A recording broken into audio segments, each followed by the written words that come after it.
So there are a few things that it is our desire to help you reconfirm within yourself today. First, it would be nice if you could accept the existence of this vortex of creation.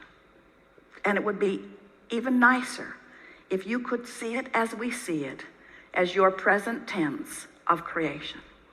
So that when your friend says to you, I don't see any improvement in your life, you can stand firmly inside your vortex of creation and say, that's because it's not visible to those who are outside the vortex. And they will say, have you seen a doctor lately? And you will say there are no doctors in the vortex of creation.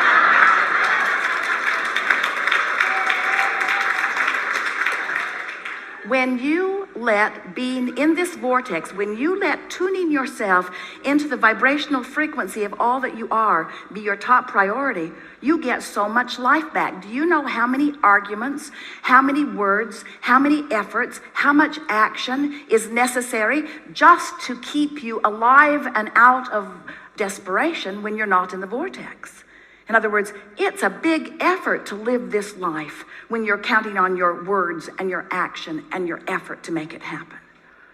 It's interesting. You could just have a conversation with one very well-meaning mother about her child that she adores more than life itself, and listen to all of the gyrations that she is going through in order to sort of kind of understand what's going on with her little boy and put it in the proper perspective, when really all she needs to do is step away from whatever's bothering him and away from whatever's bothering her and focus upon something that gives her access to the vortex, and from inside the vortex everything's clear.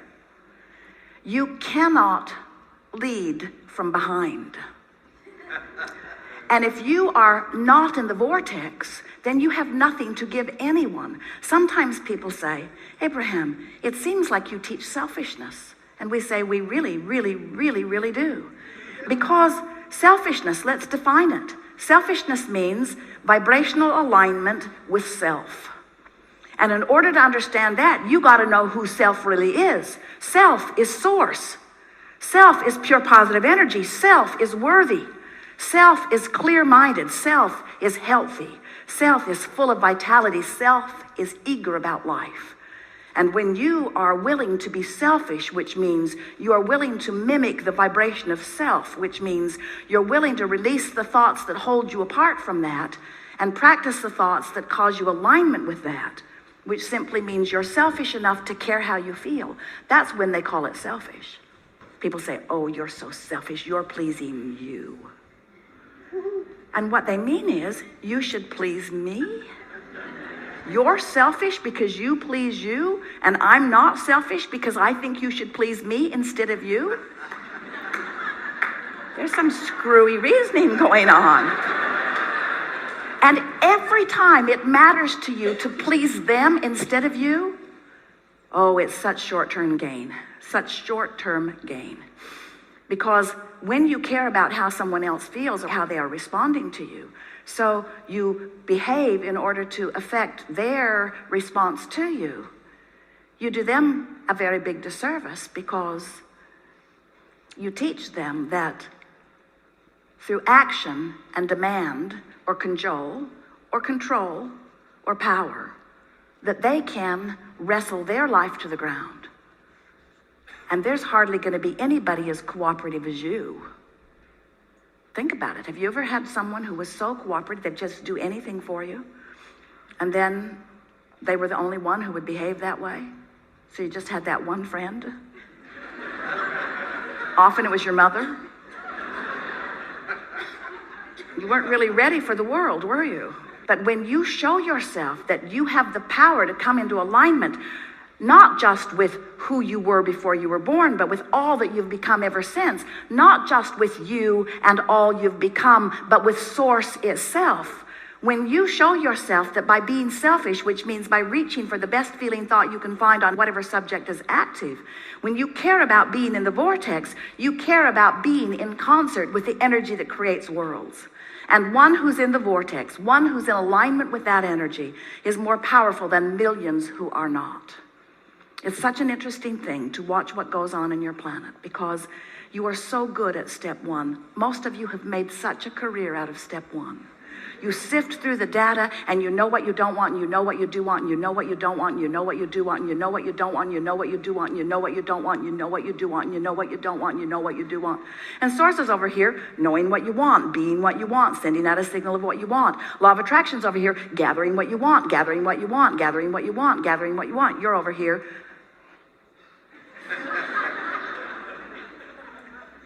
That's creating by default. That's going where the wind blows. That's complaining about whatever they're complaining about and feeling about whatever's happening. But when you decide that you're going to take control of your relationship to who you really are, when you decide that you're going to tend to this gap between you, wherever you are on whatever subject you're experiencing, and who you really are and what you know about the same, now life is going to take a new form and shape for you.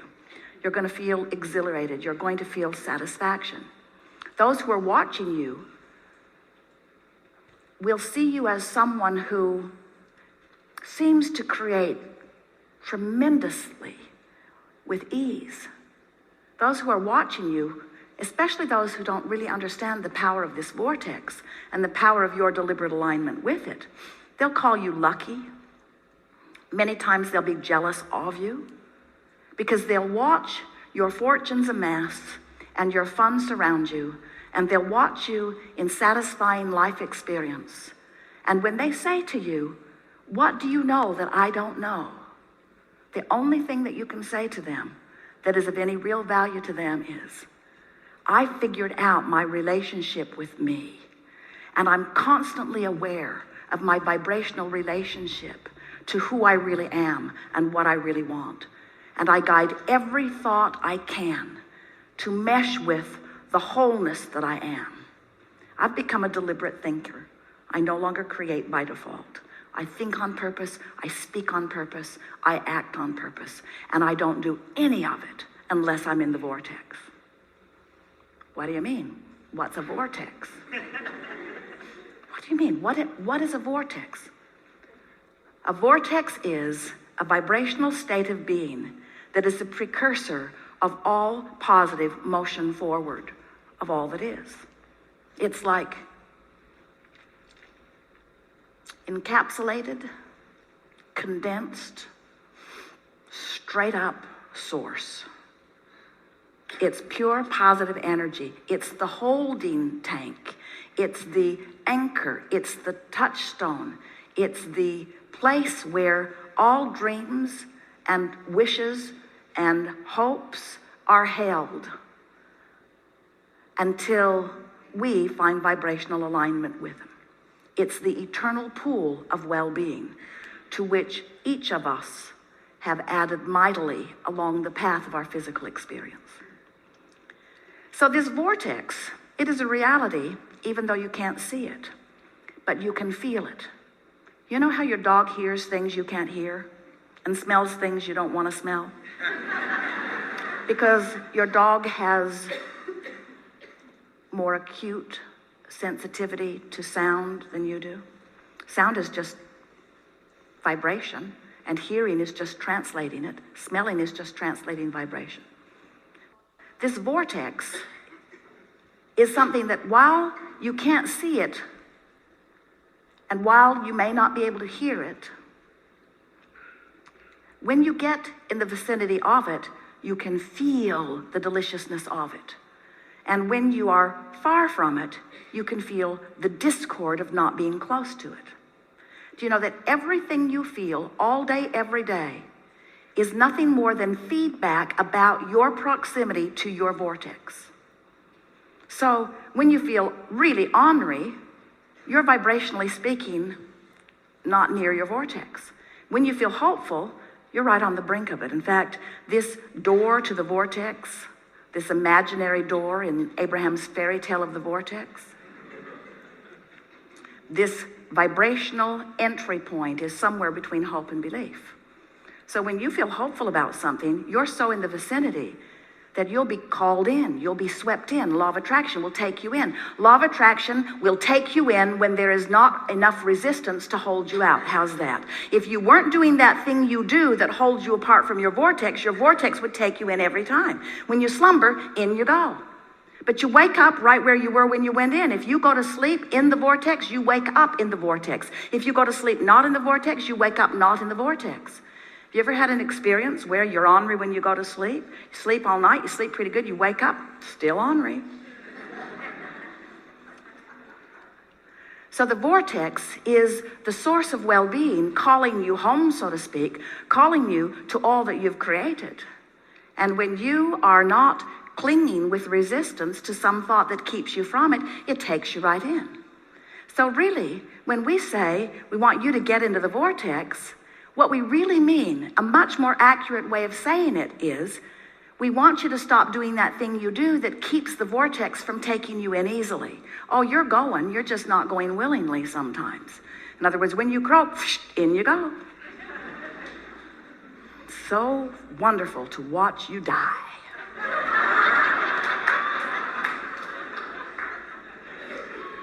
Moving immediately into all that you have become, all that you've asked for. But we don't think you should have to croak in order to be in the vortex. We don't think you should have to croak in order to be what life has caused you to be. So, as we're moving forward today, we're eager to talk with you about whatever it is you want to talk about. And it is our desire to help you to find a vibrational stance, which means a mental approach, which means an attitude about whatever it is that you've got going on. We want to help you soften your resistance, because when you soften resistance, the vortex takes you in.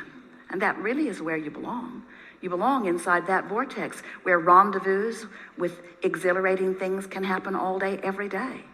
Do you know that if this time-space reality has the wherewithal to stimulate a desire, so that the desire is, in present tense, already gathered in this vortex of creation, that this time-space reality has the wherewithal to give it to you now. And the only reason there is a gap between you putting it in the vortex and it showing up where you and others can see it and smell it and hear it and taste it and touch it is because you've got more resistance about the subject going on than you do belief or expectation about the subject. That's all. You just got to move yourself into more expectation. So what do you want to talk about?